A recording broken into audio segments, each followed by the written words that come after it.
Il fait un temps les amis, je vous raconte même pas. C'est la drache. J'ai choisi mon jour pour filmer cette vidéo. Au moins on n'aura pas de problème de luminosité, il n'y a pas de soleil. Et encore je trouve qu'on me voit pas mal, heureusement parce que je vous avoue qu'il fait vraiment super sombre. Sinon j'ai fait pipi, j'ai mon eau aromatisée, j'ai mes petites notes, j'ai tout ce qu'il faut, on est ok, on peut y aller. C'est parti.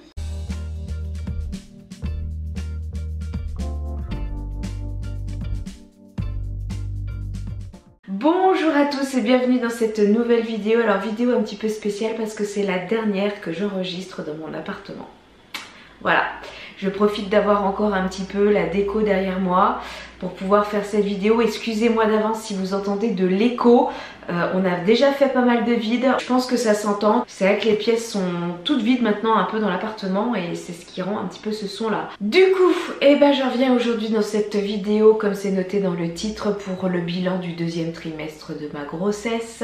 Donc là j'ai déjà bien entamé le troisième, mais je vous avoue que pour tous ceux qui me suivent notamment sur les réseaux et comme je le disais dans ma dernière vidéo, vous savez que je suis en plein bouleversement. En ce moment on prépare notre déménagement, donc ça a été un petit peu compliqué de trouver du temps. C'est pour ça que j'enregistre cette vidéo aujourd'hui. Je tenais vraiment à le faire avant le déménagement parce qu'après ça aurait fait trop loin pour faire ce bilan du deuxième trimestre. Et je vous avoue que j'espère pouvoir retrouver un petit peu mes sensations parce qu'il y a eu pas mal de nouveautés depuis ces 2 dernières semaines. Et les nouveautés, c'est plutôt des nouveautés du troisième trimestre que du deuxième. Donc j'espère ne pas m'en mêler les crayons et de pas commencer à parler déjà du troisième en fait. Je vais essayer de m'en cantonner qu'au deuxième. Donc dans la dernière vidéo du premier trimestre, je crois que je vous laissais un petit peu sur mes ressentis de fin de premier trimestre de grossesse. Donc pour en revenir un petit peu plus précisément en ce qui concerne les nausées, eh bien j'en ai plus du tout, hein. Ça c'est vraiment fini au premier trimestre de la grossesse. Heureusement parce que comme je le disais dans la première vidéo, quand on a été slivé ou bypassé, il y a un risque d'avoir ces nausées jusqu'à la fin de la grossesse, jusqu'à l'accouchement. Et je ne fais pas partie de ces gens-là, donc tant mieux. Mes nausées se sont arrêtées au bout du 3e mois, comme toute grossesse classique. Et donc du coup ça a été un très grand soulagement. C'est vrai que je pense que toutes les femmes enceintes vous le diront, le deuxième trimestre de la grossesse c'est un des meilleurs sur les 3. Pourquoi? Parce que tous les premiers symptômes pas cool du premier trimestre, en général c'est fini. Et on n'a pas encore trop la fatigue et tous les maux de dos, de ligaments, etc. du 3e trimestre de grossesse où le ventre est déjà beaucoup plus gros, où c'est déjà plus difficile à se déplacer, ce que je commence un petit peu à avoir depuis 15 jours. Donc c'est vrai que ce deuxième trimestre, profitez-en bien parce que c'est là vraiment où vous serez le mieux dans votre grossesse. C'est là aussi où vous allez commencer à sentir votre bébé bouger normalement. C'est vraiment une super période, vous êtes moins fatigué, profitez-en. Donc voilà pour les nausées, vous n'en avez plus et donc rien que ça vous revivez parce que c'est quand même sacrément handicapant, surtout quand on en a beaucoup, surtout quand ça vous empêche de manger. Ça n'a pas été mon cas puisque moi comme je vous disais ça m'a plutôt fait grignoter qu'autre chose cette affaire, mais en tout cas voilà, au moins les nausées c'est fini et franchement c'est un grand soulagement. Ce qui allait avec les nausées, je vous parlais aussi, c'est aussi au niveau de la fatigue. Alors ça, la fatigue par contre ça ne m'a pas trop quitté au deuxième trimestre de la grossesse. Alors même si comme je vous le disais avant, normalement le deuxième trimestre vous êtes un petit peu plus en forme, un peu moins fatigué, il y a même des femmes qui ont un regain d'énergie. J'ai eu ces moments où j'étais vraiment en pleine forme, mais j'ai eu aussi des gros moments de coups de pompe.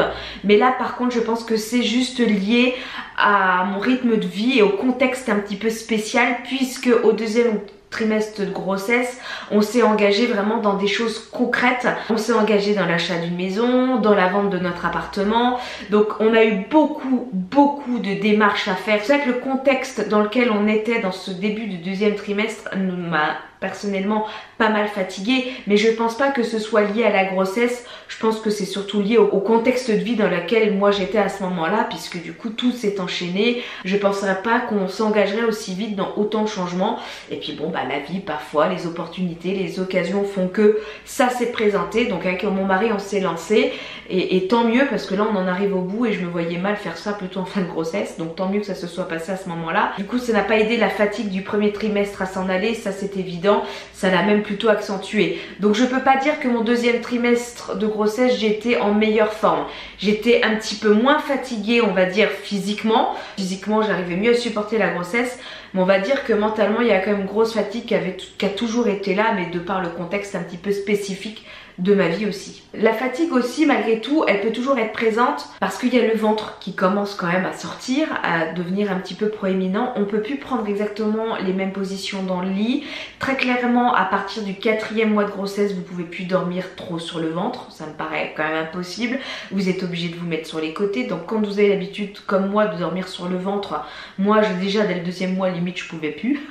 ça me gênait. Vous faites forcément des nuits moins reposantes parce que vous n'êtes pas dans la position dans laquelle vous dormez le mieux. Vous êtes en général plutôt sur le côté, sur le dos ça va, mais bon, on sent que si vous êtes un peu cambré, tout ça, ça peut faire mal. Dès le départ, j'ai très dû vite me mettre dans une position latérale pour pouvoir dormir et du coup, bon bah voilà, je faisais pas des nuits top dès le 2e trimestre de la grossesse, ce qui n'a pas aidé du coup au niveau de la fatigue et d'être en forme en fait, tout simplement.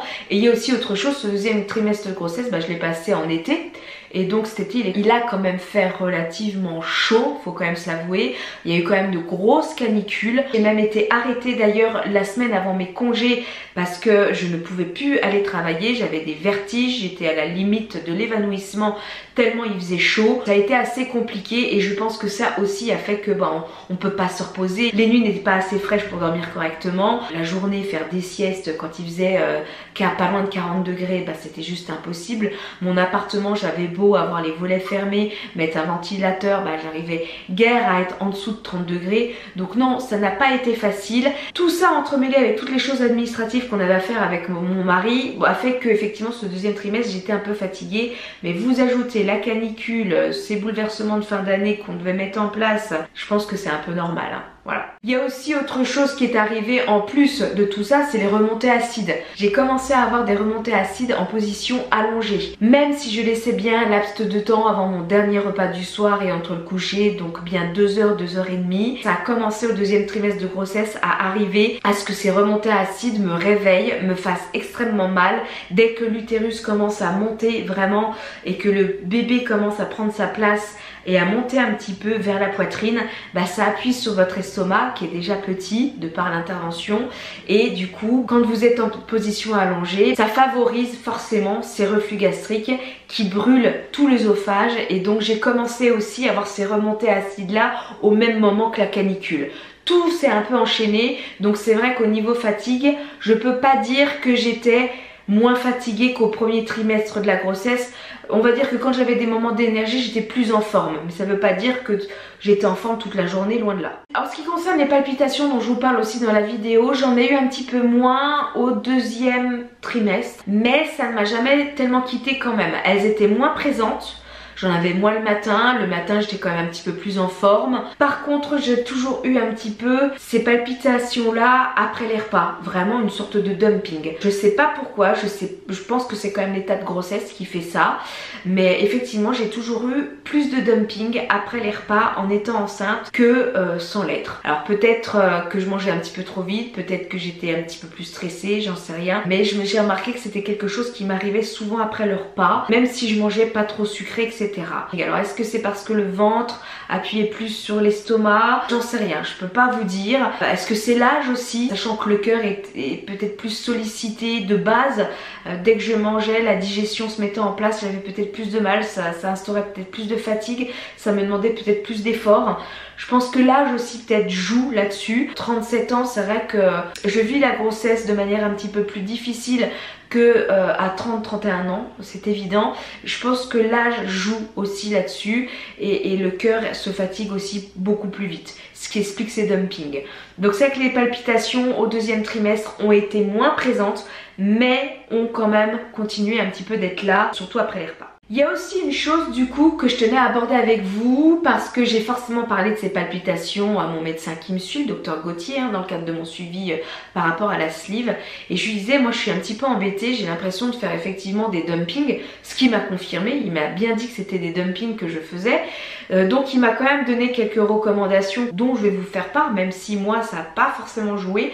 Mais effectivement bien faire attention de bien manger lentement. C'est vrai qu'à 3 ans post-op, quand on a repris l'habitude de manger, on va dire normalement, on mange peut-être un petit peu plus vite et du coup la grossesse qui accentue certains mots nous rappelle vite à l'ordre et du coup on a tendance à refaire ces dumpings. Donc il m'a dit de vraiment bien faire attention à mâcher lentement, de ne surtout pas boire pendant mes repas, mais ça je l'ai jamais fait donc pas de souci. Et surtout il m'a éclairé sur un point, donc là je parle aussi par rapport à tous les gens qui ont été opérés de la vésicule biliaire. Alors je sais que quand on a été opéré de chirurgie bariatrique, vous savez que vous pouvez avoir en effet secondaire des problèmes à la vésicule biliaire qui engendrent en général une chirurgie pour vous enlever la vésicule biliaire. Et il y a même des chirurgiens qui automatiquement, quand ils vous opèrent de la sleeve, vous enlèvent aussi la vésicule parce qu'ils savent qu'en général 1 ou 2 ans après vous aurez des problèmes de calcul dans la vésicule. Bon, moi j'ai pas été confrontée à ce problème parce que ma vésicule biliaire, j'avais des calculs bien avant la sleeve et je me suis fait opérer bien avant la sleeve. On m'avait enlevé la vésicule biliaire, je crois que c'était en 2010, donc rien à voir avec la sleeve. Donc quand j'ai été opérée de la sleeve, bon bah j'avais déjà plus de vésicule. Mais le fait de ne plus avoir de vésicule biliaire, ça engendre quand même certains soucis gastriques qui peuvent être liés et accentués aussi par la sleeve, notamment les diarrhées dès qu'on mange. Et les diarrhées aussi peuvent s'accompagner dans le cadre de ces dumpings. Alors il faut bien savoir faire la différence. Moi je continuais aussi à avoir des diarrhées plus qu'avant d'être enceinte, et ça le docteur, on a bien réfléchi quand est-ce que ça arrivait, tout ça. Je suis désolée hein, je rentre dans des détails un petit peu gore, mais bon hein, c'est la grossesse, c'est la chirurgie, peut-être que certains d'entre vous y sont confrontés, donc je préfère aborder avec vous ce sujet là parce que ça pourra peut-être vous aider. Et d'ailleurs j'avais dit en story, donc je préfère vous le dire aussi en vidéo YouTube, ça pourra peut-être vous faire une piqûre de rappel si vous n'avez pas eu cette story, et au moins ça restera. Pour vous simplement vous dire, quand vous avez été opéré de la vésicule, surtout de ne pas manger solide et liquide en même temps. Moi c'est ce que je continue à faire, notamment au petit déjeuner, et j'ai constaté qu'après mon petit déjeuner tout de suite, et ben, dès que la digestion se mettait en place, j'avais la diarrhée, il fallait que j'aille aux toilettes. Et en fait le docteur Gauthier m'a dit c'était parce que je buvais mon café en même temps que je mangeais mes biscottes ou ce genre de choses. Alors je lui avais bien dit mais le café je le bois plus en même temps, je le bois vraiment 30 minutes après. Par contre effectivement ce que je continue à faire, je continue à tremper mes tartines dedans pour ramollir un petit peu le pain ou la biscotte. Il m'a dit mais même ça, même le fait de tremper une tartine, même si vous buvez pas de liquide, le fait de tremper la tartine, ça absorbe quand même du liquide, et rien que ça fait que tout de suite ça met en place la digestion et la diarrhée peut arriver très vite. Il m'a dit moi je pense que si vous continuez à avoir ces diarrhées, ça n'a rien à voir avec les dumpings, c'est simplement le matin, puisque ça ne vous arrive que le matin. Faites très attention à ne vraiment manger que solide, et 30 minutes après vous buvez votre café, ou alors soit vous buvez votre café et vous mangez que 30 minutes après l'avoir bu. Mais surtout ne faites pas l'alliance des deux. Alors ça peut être le café, le thé, n'importe quoi hein. Mais surtout ne mélangez pas du tout le solide et le liquide le matin au petit déjeuner. Et c'est vrai, j'étais assez surprise. Depuis je mange mon petit déjeuner, en général je mange le solide d'abord, je mange mon pain complet avec un petit peu de beurre, c'est tout, je mange mes petites tranches de pain, je ne bois absolument pas. Et mon café je le bois que 30 minutes après. Depuis que je fais ça, et ben je n'ai plus de diarrhée le matin. C'est tout bête à dire, mais il faut penser à le dire. Et c'est vrai que le docteur Gauthier on était revenu à ça, il fait nous ça nous paraît les médecins parfois tellement évident qu'on vous le dit pas en fait, mais si on vous le dit pas, ben vous pouvez pas le savoir. Et c'est vrai que depuis que je fais ça, je vous avoue ça marche. Donc pour tous ceux qui ont ce problème là de diarrhée le matin, qui est pas forcément top, glamour, et qui même est plutôt handicapant qu'autre chose, surtout quand on bosse et quand on est pris par le temps, et ben faites ça et vous verrez que ça ira déjà beaucoup mieux. C'était une petite parenthèse hein, qui n'a peut-être rien à voir avec la grossesse. Moi je sais que la grossesse aussi accentue un petit peu ça, je pense que c'est peut-être les hormones, tout ça, ça chamboule quand même énormément de choses, et c'est dans ce cadre là que j'ai appris ce petit conseil là, et du coup bah, je vous en fais part dans ma vidéo. J'espère que ça pourrait aider certains d'entre vous. Donc là ça concerne vraiment les gens qui ont subi une ablation de la vésicule biliaire. Par rapport à la perte de mémoire dont je parlais en début de grossesse, j'ai l'impression de moins la ressentir actuellement, mais je sais que dans la première vidéo je vous parle du premier trimestre, quand j'ai entamé mon début du deuxième, j'avais encore hein, ces trous de mémoire, du mal à trouver ces mots, tout ça. Alors je pense que ça a un petit peu continué, mais sachant qu'après il y a eu la période de vacances qui est arrivée, et donc où j'ai pu quand même un petit peu plus me reposer entre guillemets, on va dire en tout cas mentalement, j'avais moins de perte de mémoire. Ça revient un petit peu là en fin de grossesse, mais je pense que c'est vraiment lié aussi à une certaine fatigue hein, au-delà de la perte de mémoire. Voilà, il y a beaucoup de choses qui se mettent en place dans notre corps, ça fait un petit peu beaucoup, et je pense que c'est pour ça que de temps en temps c'est difficile de trouver ces mots, c'est comme c'est difficile de rester concentré vraiment longtemps sur quelque chose, ça nous demande forcément plus d'efforts et ça peut amener un petit peu plus d'erreurs, mais là c'est vraiment lié à la fatigue, une cause indirecte de la grossesse tout simplement. Je vous parlais dans la vidéo du premier trimestre des troubles de l'odorat, comme quoi j'étais super gênée par tout ce qui était odeur, alors pas seulement de nourriture et les mauvaises odeurs, mais aussi l'odeur de mes filles, l'odeur des cosmétiques, l'odeur des parfums, je ne supportais plus rien. Ça c'est parti au deuxième trimestre et tant mieux parce que là quand on est parti en vacances en Corse tout ça, si vous avez vu mes vlogs, j'ai mis énormément de crème solaire, ce genre de choses pour éviter tout ce qui est masque de grossesse. Je les ai très bien supportés, j'ai très bien supporté les odeurs, ça les odeurs de parfum, j'étais beaucoup moins gênée. Ça là-dessus quand même ça m'a vraiment soulagée de plus avoir ce trouble là parce que c'était vraiment très handicapant, vraiment c'est le terme, hein, très handicapant parce qu'on est écœuré, parce qu'on ne supporte plus aucune odeur, on supporte donc plus rien tout simplement, hein. Enfin, j'imagine même pas l'horreur que j'aurais pu vivre dans les transports en commun là cet été si j'avais été si sensible aux odeurs qu'au premier trimestre quoi. J'aurais vécu l'enfer, hein, parce que Dieu sait qu'avec la canicule, les odeurs, on a été gâtés, hein, voilà. Pour tous ceux qui prennent les transports en commun, vous me comprenez, j'en suis convaincue. Donc oui, non, là franchement niveau odorat, et puis même là encore à l'heure actuelle, c'est jamais revenu, je supporte les parfums, même j'en remets, il n'y a aucun problème là-dessus. L'hypersensibilité, l'hypersensibilité, je crois que je suis toujours un petit peu hypersensible, mais ça va être simplement lié aussi à la fatigue, au contexte, au fait qu'on ait tellement de choses en ce moment à gérer dans notre vie. Je pense qu'à un moment donné, stop, arrête, close, tu m'embêtes plus. Forcément, je pense être un petit peu plus à fleur de peau, un petit peu moins patiente. C'est juste lié à la fatigue, au fait aussi que, voilà, il y a le ventre qui est là, il y a le dos qui tire, il y a le bébé quand même qui nous pompe de l'énergie. Par contre, je pleure plus devant une publicité, comme je le disais dans la première vidéo. Non, je pense être un petit peu moins hypersensible par rapport à ce genre de choses. Par contre, par rapport à des remarques désobligeantes, par rapport à des critiques, des commentaires un petit peu plus acerbes, oui, ça peut peut-être plus me toucher qu'à l'accoutumée, notamment dans le cadre de mon travail, hein, je vais pas vous le cacher, ça a été un petit peu compliqué. Je pense que les gens avec la canicule étaient très énervés cet été et se permettaient des comportements assez incroyables. Ça n'est pas que sur le net, hein. Je pense que tous ceux qui sont confrontés aux gens, que ce soit dans les services publics, que ce soit dans la restauration, que ce soit dans le domaine médical quel qu'il soit, dès qu'on est confronté aux gens, on peut être confronté à des comportements relativement agressifs et forcément avec la canicule, je pense que ça n'a pas aidé, les gens étaient quand même assez énervés, assez fatigués, ça pouvait très vite monter et je pense que là c'est pas juste une question de grossesse, hein. Tout le monde était un peu à fleur de peau, donc oui. Mais je ne vais pas parler d'une hypersensibilité à pleurer devant, je vous dis, une pub ou un petit chaton ou un petit truc. Non, au deuxième trimestre. Là-dessus, j'étais un petit peu moins sensible. Les 3 premiers mois ont été compliqués, mais je pense que ça a été aussi toute l'acceptation de la grossesse, hein, qui a été pas évidente. Tout le bouleversement que ça a engendré, c'était pas du tout prévu. Donc forcément, il y a eu un temps d'assimilation qui a forcément, je pense, accentué cette hypersensibilité-là au début de ma grossesse. Du coup, on en vient par rapport à l'acceptation de la grossesse. Comme je vous disais dans ma première vidéo, j'ai eu énormément de mal à accepter cette grossesse. Suite à ça, j'ai eu énormément de questions, énormément de personnes et de mamans qui sont venues en message privé, de personnes aussi qui m'ont remercié de dire haut et fort que c'est pas parce qu'on apprend qu'on est enceinte qu'on est forcément euphorique. Et ça m'a énormément touchée. Apparemment... on va pas dire que c'est un sujet tabou, mais c'est délicat d'avouer comme ça publiquement que oui, je suis enceinte et j'en suis pas forcément ravie, en tout cas au départ. Et par la suite, il y a certaines personnes qui jusqu'au bout auront du mal à accepter la grossesse, auront du mal à nouer un lien avec l'enfant. Ça arrive, hein, c'est pas parce qu'on est femme qu'on est mère. Voilà, hein, tout simplement. Ça s'apprend, ça peut prendre du temps, parfois même ça vient jamais. C'est quelque chose de très compliqué, il faut pas l'oublier, hein. C'est pas parce qu'on est soi-disant faite pour ça que tout va se passer au mieux et que tout coule de source, loin de là. Et donc effectivement au niveau de l'acceptation de cette grossesse, ça va beaucoup mieux.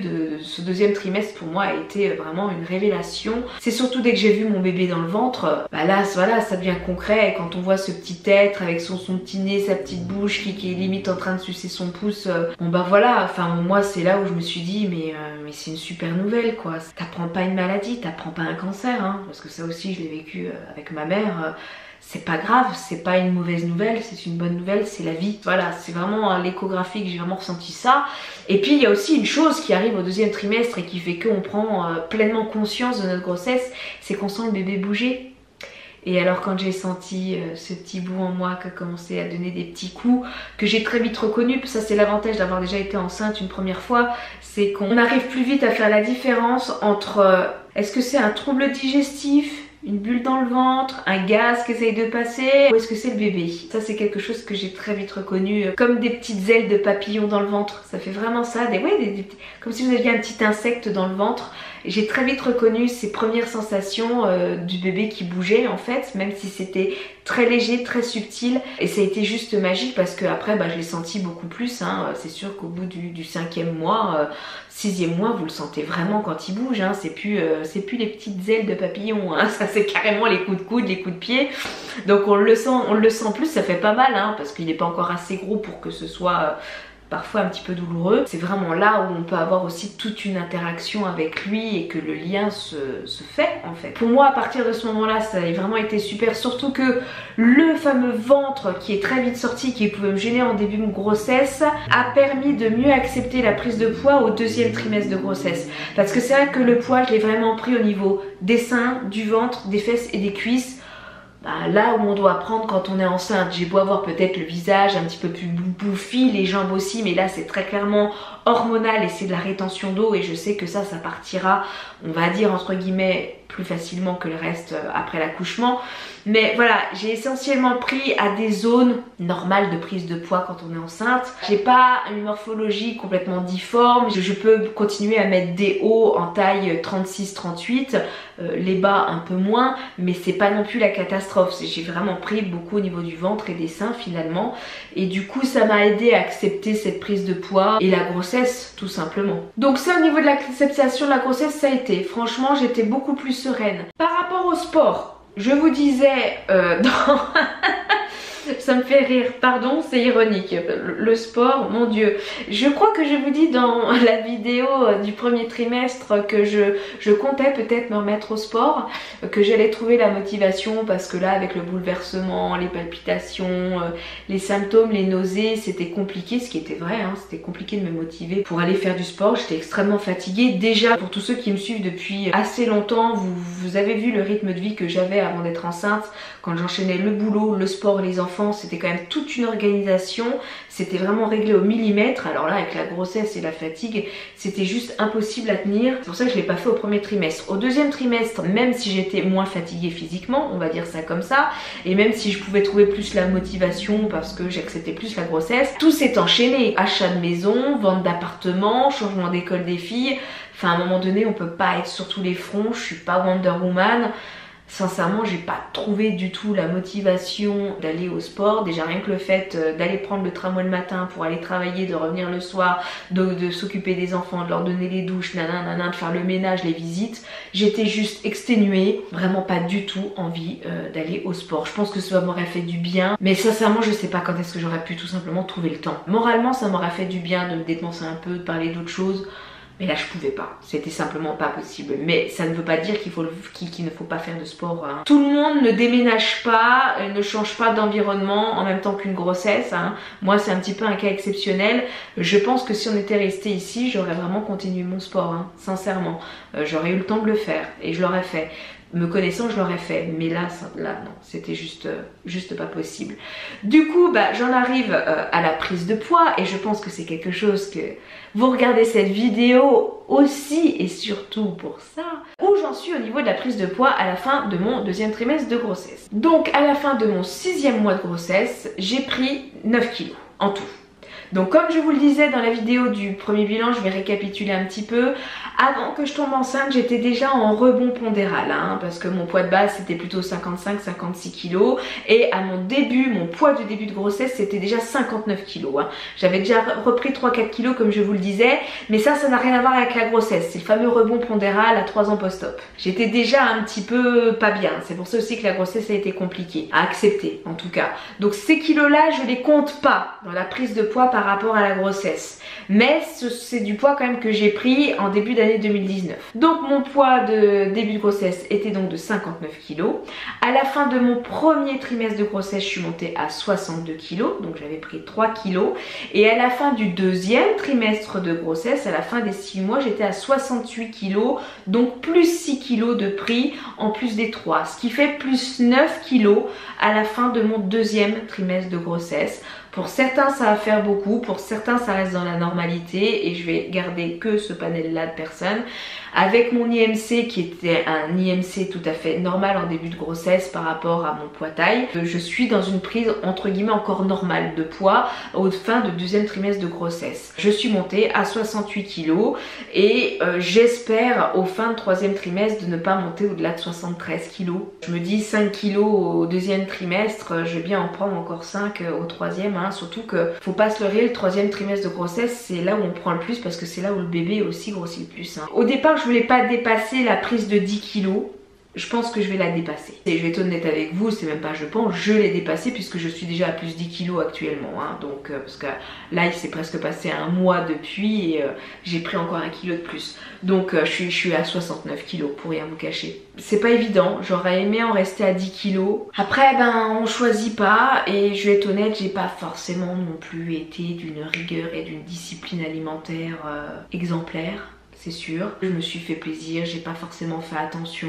Voilà, je sais qu'il y a des personnes qui auront la force de trouver le courage et de se dire moi je veux pas revenir du tout comme avant, et je trouverai toujours la force et la motivation de limiter la casse et c'est ce qu'il faut faire. Après voilà, quand vous êtes dans un contexte de vie comme moi avec tout le chamboulement que cette grossesse nous a apporté, ben c'est difficile hein, de rester complètement dans l'hyper contrôle, étant en plus un petit peu fragile à ce niveau là, l'aliment doudou, le plaisir alimentaire, le plaisir de bien manger. Bon bah j'ai forcément fait moins attention, j'ai forcément continué à me faire plaisir, ce qui fait que voilà quoi. Après forcément je suis toujours suivie, je sais pas parce que j'ai moins fait attention à mon alimentation que j'ai tout mis à volo et que je me suis dit mince tant pis je suis enceinte, je laisse tout tomber et advienne que pourra. Non, j'ai toujours continué mon suivi auprès de l'équipe de Dijon qui me suit et à mon dernier rendez-vous auprès du docteur Gauthier, je crois que c'était sur la mi-septembre, quelque chose comme ça, il m'a dit moi je suis pas du tout étonnée, on reste dans une prise de poids qui est relativement correcte pour une grossesse, donc pas d'inquiétude, on reste cool, on reste zen, et vu votre profil on va dire, il me dit moi ça m'étonne pas, donc on va essayer de limiter la casse sur le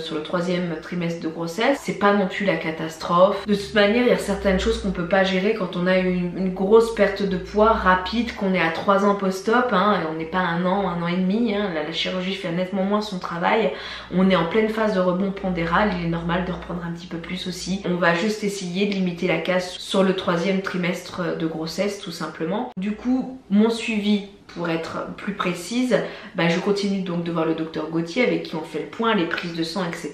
par rapport aux carences, et puis par aussi une diététicienne que je vois tous les mois à 2 mois, où je fais un journal alimentaire, on regarde ce qui va pas, elle me fait toujours des petites piqûres de rappel, elle me rassure aussi, elle me dit ce que je dois favoriser comme aliment. Donc j'en suis toujours à 3 repas par jour avec 2 collations, une le matin et une l'après-midi, tout simplement parce que avec le temps qui passe, ben, le bébé commence à prendre vraiment de la place, le ventre est de plus en plus gros, il monte de plus en plus en dessous de la poitrine, il appuie donc de plus en plus sur l'estomac et forcément j'ai beaucoup plus de difficultés à manger de grosses quantités, donc j'ai faim plus vite et forcément jusqu'à la fin de la grossesse maintenant je maintiendrai ces 2 collations le matin et l'après-midi pour pouvoir avoir assez d'apport nutritionnel durant la journée et éviter les fringales et de tomber dans le grignotage.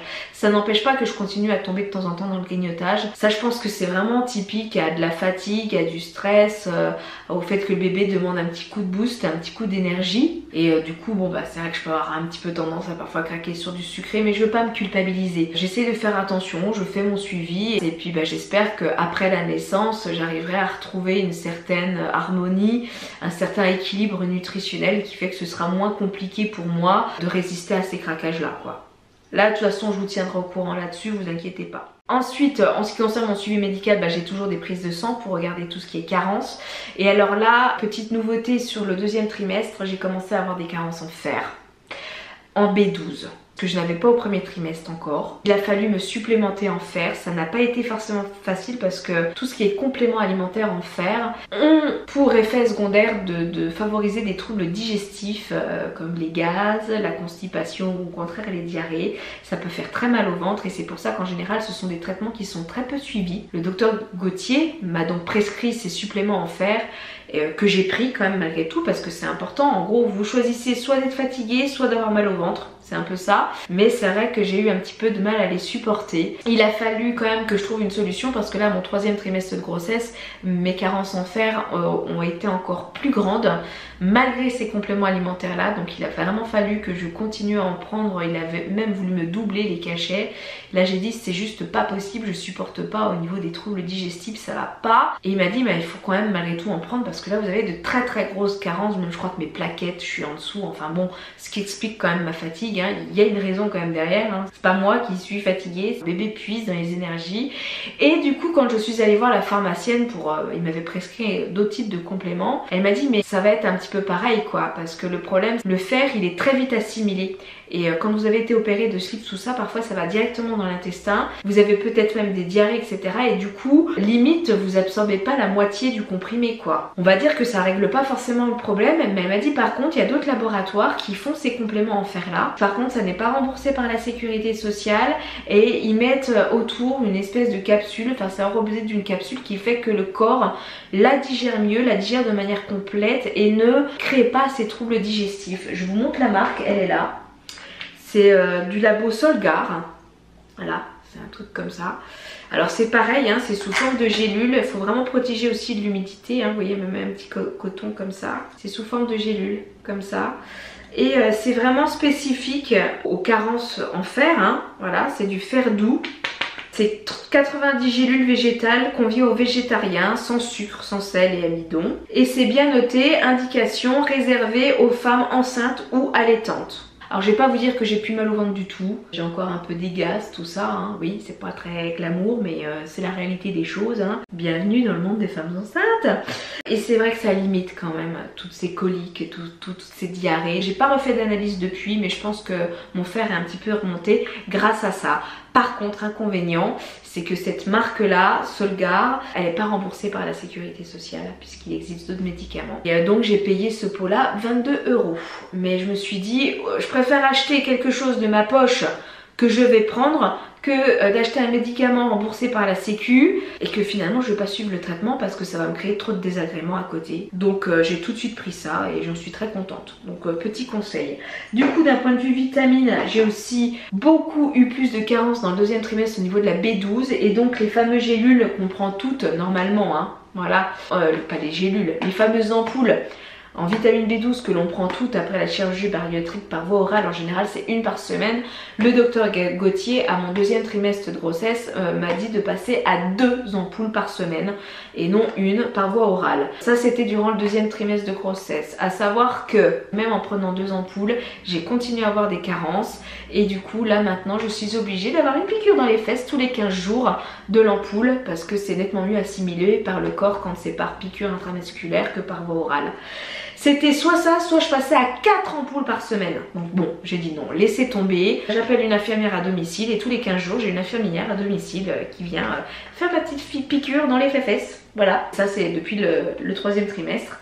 Sinon, il m'avait conseillé donc d'en prendre 2 au 2e, mais ça n'a pas suffi.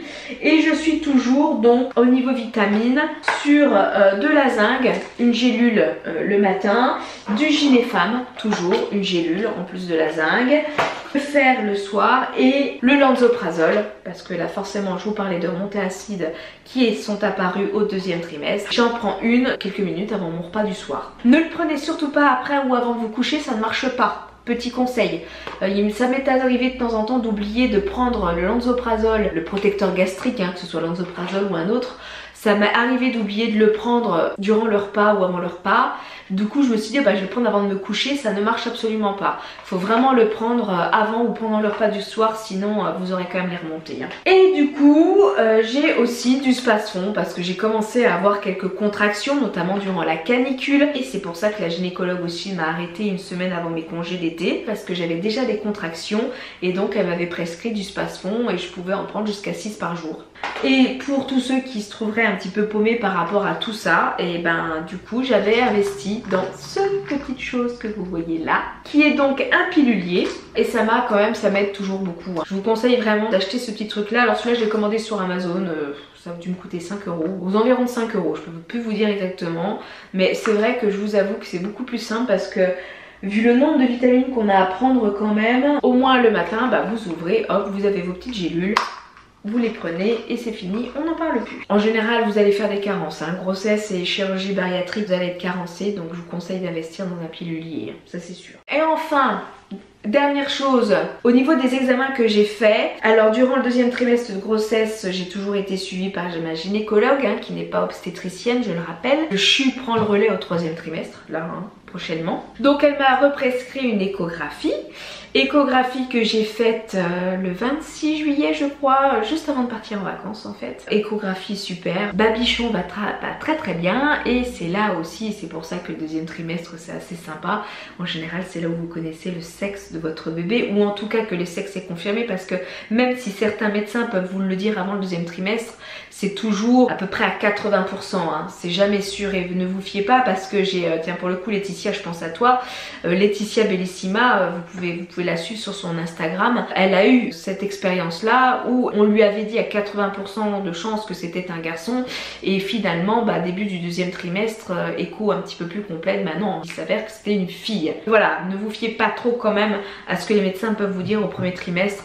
En général le sexe du bébé on le voit pas avant les 4 mois. Hein. Donc moi bah voilà, le 26 juillet nous avons appris que nous attendions un petit garçon pour mon plus grand bonheur. Alors je suis vraiment moi en ce qui me concerne super ravie. Alors j'aurais franchement pas été du tout déçue d'avoir une fille, surtout qu'en plus bon, on avait déjà tout ce qu'il fallait, hein, faut être honnête, hein, avoir une fille franchement on n'aurait pas eu grand chose à racheter. Là le fait qu'on me dise que ce soit un petit gars, ça m'a beaucoup émue, ça m'a beaucoup touchée, surtout que je vais pas vous le cacher, vous êtes nombreux, mais vraiment vous avez été là. Allez, à 80% de personnes à me dire que j'attendais un garçon depuis le début. Et sincèrement, moi aussi j'avais ce ressenti là. Alors je sais pas si c'est l'instinct maternel ou pas. Dès le départ, j'avais l'impression que j'attendais un petit mec. Donc est-ce que je me suis laissée influencer ou pas? J'en sais rien. Est-ce que parce que j'avais 2 filles, j'avais peut-être inconsciemment la volonté de vouloir un garçon? Je sais pas. Hein. En tout cas, voilà, c'est un petit garçon. Je n'ai pas refait d'échographie depuis ce jour-là. Ça fait plus de 2 mois que j'ai pas fait d'écho. Donc je pense que bébé a bien évolué hein, en 2 mois. Je pense pas que le sexe ait changé en 2 mois parce que la personne qui nous a fait l'échographie était quand même sûre de son coup. Donc j'espère que je n'aurai pas le même imprévu que Laetitia. Hein, mais voilà, on est parti sur un petit garçon. Je vois pas pourquoi ça changerait. Hein. Mais du coup on est très contents. En ce qui concerne mon mari, ben content aussi, mais ça n'a pas non plus été l'explosion de joie. Parce que vous êtes tous à me dire oh, qu'est-ce que ton mari doit être content. Non non non, je crois que mon mari il appréhende beaucoup le petit garçon. Je sais pas pourquoi. Je crois qu'il a un petit peu peur que les petits garçons soient en général des enfants un petit peu plus dynamiques, peut-être un petit peu plus difficiles à canaliser. Ah, moi c'est ce que je lui dis. Dans ma famille, les garçons qu'il y a sont pas forcément plus difficiles que les filles. Je pense pas que lui quand il était petit, loin de là, même au contraire, je pense pas que c'était un petit garçon non plus difficile. Il y a peut-être un petit peu cette vision là de petits garçons qu'il voit actuellement autour de nous ou à l'école. Voilà, il a l'impression qu'ils sont plus durs. Alors vous m'avez demandé aussi par rapport aux filles. Alors mes filles elles voulaient absolument une petite sœur, mais parce que c'est des filles, elles voyaient côté poupée, on va l'habiller en princesse, on va la déguiser, on va la coiffer, tout ça. Quand on leur a annoncé que c'était un petit frère, bon, il y a eu un petit peu de déception. Mais maintenant par contre c'est le petit frère quoi. Faudrait plus que ça change parce que vraiment dans leur tête c'est le petit frère. Et j'ai eu d'une de mes filles oh finalement en fait je préfère que ce soit un garçon, c'est bien les garçons c'est mieux. Donc non, elles sont super contentes et vraiment quand elles font des bisous sur mon bidon tout ça, enfin elles parlent vraiment du petit frère, c'est le petit frère, c'est le petit frère. C'est vraiment ancré dans leur tête. Après voilà, tant que le bébé n'est pas là, ça reste encore très abstrait. Mais elles sont ravies, ça n'a pas été du tout un traumatisme de savoir que c'était un garçon. Là-dessus il n'y a aucun problème. Donc ça c'était l'examen au niveau de l'échographie. Ma prochaine échographie c'est pas avant le 22 octobre maintenant. Échographie du fameux 3e trimestre de grossesse. La dernière que j'aurai, faut savoir que dans une grossesse classique on n'en a que 3. Moi j'en aurais eu 4 avec l'échographie de datation de tout début de grossesse. Mais voilà, j'aurais eu que 3 échographies. Alors je sais, c'est rare, mais c'est le parcours classique quand on passe pas par de cabinet privé, quand on passe par le public. Parce que moi j'ai pris la décision d'être suivie au CHU parce qu'ils ont déjà tout mon dossier par rapport à mon accouchement et mes jumelles, puisque j'ai été suivie là-bas pour la PMA. Que s'il y a le moins de problèmes, de toute manière on est renvoyé là-bas. J'ai décidé quand même d'accoucher au CHU de Dijon. Donc ma prochaine échographie c'est le 22 avec le rendez-vous du médecin, donc je verrai bien. Et dernier examen aussi que j'ai dû passer, et là ça a été très controversé, c'est la fameuse analyse du diabète gestationnel. Alors moi j'ai été obligée de le faire, je sais que oulala, je vais attiser la polémique. Il y a beaucoup d'entre vous, parce que je l'ai déjà dit sur Instagram, qui m'a dit mais quand on est slivé au bypassé, les médecins n'ont pas le droit de faire ce genre d'analyse. Oui, je sais, ça a été la grosse bagarre. On fait pas. Mais sachant que j'ai eu du diabète gestationnel à ma première grossesse, et encore, c'est parce que j'étais à la limite. J'étais écœurée d'ailleurs à ma première grossesse, c'était parce que j'étais juste à la limite quoi. Le matin à jeun, j'étais à 0,92 et la limite du diabète gestationnel c'est 0,92. Et à cause de ça, j'ai dû me piquer les 3 derniers mois de grossesse tous les jours. C'était assez contraignant. Donc du coup, sachant que j'en avais fait à ma première grossesse, il a fallu que je fasse cette analyse là pour pouvoir voir si j'en faisais. Donc j'ai décidé de le faire, je me suis dit je préfère le faire une fois pour toutes. Le docteur Gauthier m'a proposé une autre solution qui était de prendre ma glycémie, comme je vous le disais, avec l'appareil, vous savez, le petit appareil, on se pique le doigt, il y a une petite goutte de sang, puis vous mesurez votre glycémie. Utilisez ce petit appareil pendant une semaine, à jeun et après tous vos repas. Et j'ai fait, je ne vois franchement pas faire ça pendant une semaine, tant pis, je vais peut-être passer un mauvais moment, je fais l'analyse de sang, les fameux 2 heures au labo, avec le fameux produit qui va peut-être me faire un dumping, et ça va pas louper, j'ai fait un dumping, je vais peut-être être mal pendant 2 heures, mais au moins ce sera fait. Du coup, j'ai fait. Et effectivement ça n'a pas été une partie de plaisir, mais ça n'a pas été non plus la catastrophe. Je sais qu'il y en a certaines d'entre vous qui l'ont fait, qui ont été aussi slivées ou bypassées, qui ont eu des malaises, qui ont été obligés du coup de leur faire. Il y en a qui ont vomi, il y en a qui ont eu de la diarrhée. Alors du coup, moi déjà je m'étais renseignée, j'ai eu la gentillesse de me faire conseiller par, je sais plus, une abonnée sur Instagram qui l'avait faite et qui m'avait parlé des inconvénients qu'elle avait eu et qui m'avait donné quelques conseils, notamment elle m'avait dit préviens le labo, le produit au lieu de le boire sur 5 minutes, demande-leur de prendre le temps que tu veux pour le boire, parce que si tu bois trop vite, là il est clair que tu vas te sentir mal. Donc vraiment prends ton temps, au moins bien 20 minutes pour le boire. Et effectivement le produit, j'ai mis une demi-heure à le boire. Déjà j'aurais pas pu vraiment l'avaler en 5 minutes, c'est vraiment très écœurant, c'est extrêmement sucré, j'étais dit mais j'aurais jamais pu boire ça en 5 minutes ou en 10 minutes je l'aurais vomi, direct, ça c'est sûr. Donc je prenais des petites gorgées par petites gorgées avec une paille et j'ai mis 30 minutes à le boire. Par contre le chronomètre des 2 heures ne commence qu'à partir du moment où vous avez fini de boire le flacon. Donc je suis restée 2h30 en fait au laboratoire. Alors c'est vrai que la première heure est franchement la moins top. Au bout d'une demi-heure j'ai commencé à avoir des palpitations, à avoir la nausée, j'ai cru que j'allais vomir, j'avais envie d'aller aux toilettes, j'avais la diarrhée, je me suis retenue parce que il y avait qu'un seul toilette dans le labo et je me suis dit oh là là, j'imagine même pas dans quel état et les odeurs que je peux laisser là-bas. Donc je me suis retenue, mais j'étais pas bien. Ça a duré une demi-heure et après une demi-heure j'ai eu au bout d'une heure du coup j'ai le gros coup de pompe qui est arrivé. Après l'hyperglycémie, il y a l'hypoglycémie qui se met en place et la dernière heure a été un petit peu difficile, mais au moins j'ai fait l'analyse, j'ai eu les résultats, je ne fais pas de diabète gestationnel. Alors là si on me dit quoi que ce soit, j'ai une analyse, je l'ai faite. Fini, merci, au revoir. C'est vrai que vous n'êtes pas obligé de la faire. Je me suis dit, je sais qu'on va m'embêter avec ça. Je sais que le CHU va m'embêter avec ça. Je sais que certains gynécologues qui sont pas spécialistes, qui s'y connaissent un petit peu moins par rapport à la chirurgie bariatrique et la sleeve, vont malgré tout le demander. Donc on va éviter les explications, on va éviter de s'énerver. Sincèrement, de toute manière, vis-à-vis de ma gynécologue, j'étais face à un mur. C'était, ils vont nous le demander, il faut que vous le fassiez. Bon, voilà, j'ai abdiqué, je l'ai fait, je ne fais pas de diabète gestationnel, c'est très bien, tant mieux. J'avais un petit peu peur, parce que avec mes tendances à grignoter tout ça, je m'étais dit, j'ai peut-être quand même un peu de diabète et finalement non. Là-dessus je suis plutôt contente. Donc même si ma gynécologue présage soi-disant un gros bébé, parce que j'ai un ventre assez proéminent, moi je crois qu'il est surtout beaucoup sur le haut, parce qu'à ma dernière échographie fin juillet il faisait 500 grammes. Là normalement selon les statistiques il doit faire pas loin d'1,4 kg, 1,5 kg, on verra. Là je sais pas du tout, j'en saurai plus le 22 octobre si c'est vraiment un gros bébé ou pas. Ma gynécologue vu mon ventre est persuadée que ça reste un gros bébé. Moi je sais pas. Tout ce que c'est que je le sens bien. Il donne des petits coups de pied, tout ça. C'est assez marrant, dès que je pose ma main, il a tendance à me montrer aussi qu'il est là, il me donne un petit coup. Et c'est vrai que je profite un petit peu plus de cette grossesse par rapport à mes jumelles qui, quand elles sont arrivées à une taille assez grande pour que je puisse sentir leur cou, bah, elles sont aussi arrivées à une taille où elles pouvaient moins bouger parce qu'elles étaient plus à l'étroit, puisqu'elles étaient deux. Donc c'est vrai que je les sentais un peu bouger, mais moins que petit bonhomme qui est là, que je sens beaucoup plus, qui a sans doute beaucoup plus de place et qui peut se permettre peut-être de prendre un peu plus ses aises. Et du coup c'est vrai que j'ai plus d'interaction avec lui. Je suis contente d'avoir cette grossesse pour ça, même si au départ elle a été difficile à accepter. De pouvoir vraiment vivre cette exclusivité là avec un bébé, c'est quand même je pense une chance. Je regrette pas du tout d'avoir été enceinte de jumelles, mais c'est vraiment pas du tout pareil. Rien que pour ça je suis contente. Le deuxième trimestre de la grossesse a vraiment été le trimestre de la réconciliation.